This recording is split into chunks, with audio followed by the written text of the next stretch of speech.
हाँ तो मित्रों, भारतवर्ष की गुलामी के कारण देते हैं आपको एक और वीडियो। अश्वमेध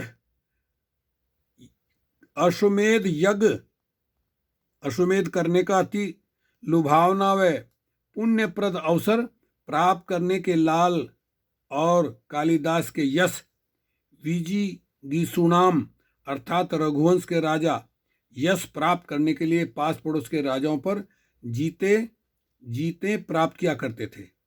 कथन ने हर एक को पुण्य और यश सुरक्षित करने के लिए भी मेढा युद्ध में उलझाए रखा। नित्य के इन युद्धों से किसी प्रकार के युद्ध कौशल आने के कारण स्थान पर यह आपसी फूट और व्यर्थ की शत्रुता के कारण बाहर के हमलावरों के आसानी से शिकार होते रहे।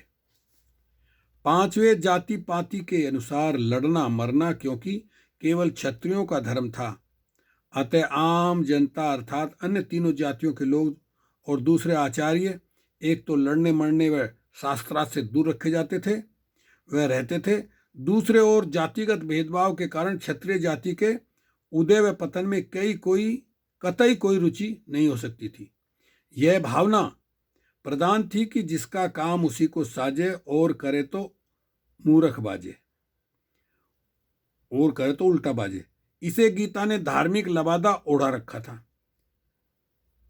श्रेयान सर्वधर्मे विष्णु विणुन परम धर्मात् स्वनु तिष्ठात् सधर्वे निधन श्रेय परम धर्मो भयावह, यानी अर्थात अपनी जाति का धर्म अर्थात पेशा और कर्तव्य गुण रहित एवं दोषपूर्ण होने पर भी दूसरी जाति के धर्म अर्थात पेशे और कर्तव्य से श्रेष्ठ है।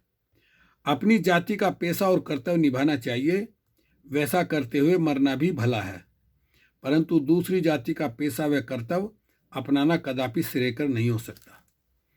ये मान्यताएं थीं। ऐसी मान्यताओं के कारण देश गुलाम हुआ। गलत रणनीति। अतः संकट काल में विदेशी आक्रमण के समय न आम जनता क्षत्रिय योद्धाओं के प्रति सहायक हो सकती थी और न हुई। छठे चतुर्गिणी सेना जिससे हिंदू शताब्दियों तक चिपटे रहे, बहुत दोषपूर्ण पद्धति थी। इसमें हाथी रथ घुड़सवार और पदाती होते थे। हाथियों को आक्रमण करने के लिए पहली पंक्ति में इस्तेमाल किया जाता था।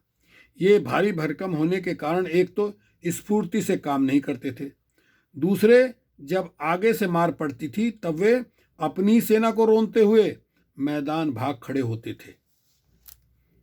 देखिए आप पोरस और सिकंदर की लड़ाई।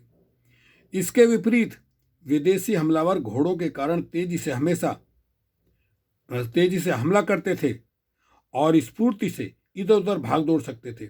बार बार के कटु अनुभवों के बावजूद भी हिंदुओं ने कौटिल्य आदि के आदेशों को अक्षरशः पालन करते हुए हाथियों की भूमिका पर पुनर्विचार करने का कष्ट नहीं किया।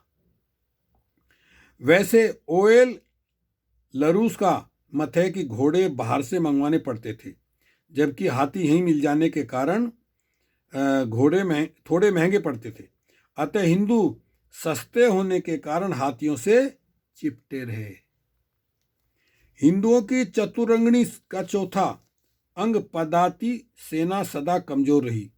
यह ऐसे आदमियों के जमघट माल रही जो न के आक्रमण के योग थे और न प्रतिरक्षा के।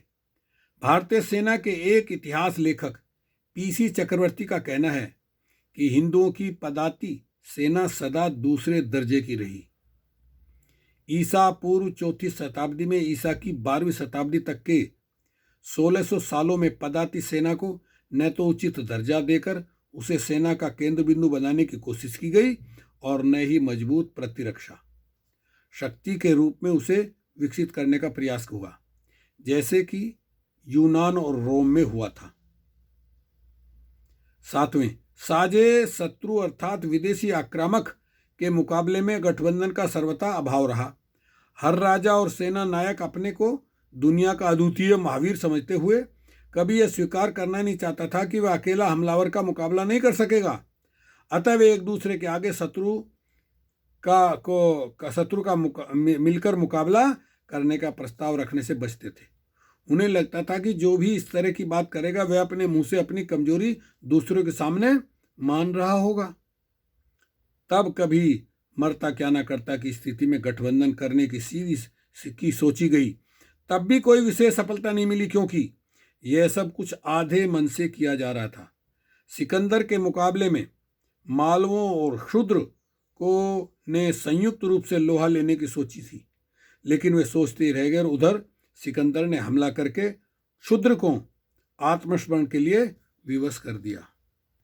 1761 ईस्वी में अब्दाली का मुकाबला करने के लिए गठबंधन न किया गया, लेकिन बिल्कुल मौके पर इस बात पर बहस होने लगी कि युद्ध पुरानी पद्धति से किया जाए या नई पद्धति से।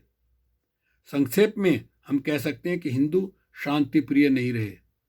इस पर भी ये कदम कदम पर जो हारते रहे हैं, उसका मुख्य कारण यह था कि हिंदू सेना सदा पुराने ढर्रे की बनी रही, जिसके पास पुराने परंपरागत हथियार थे और जिसके नायक लकीर के फकीर थे, जिनमें न नया सोचने की शक्ति थी, न नया सीखने की प्रवृत्ति थी और न समयोचित रणनीति निर्धारित करने की योग्यता।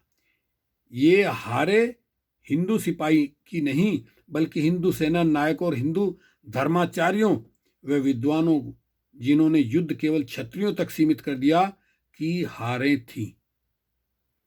अर्थात हम कह सकते हैं कि भारत देश 900 साल उपरोक्त कारणों से गुलाम रहा।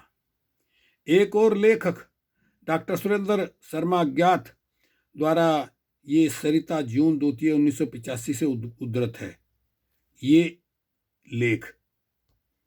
चलिए, वीडियो लंबी हो जाएगी, आगे और अगली वीडियो में रखेंगे। ओके, शुक्रिया, धन्यवाद। हasta luego।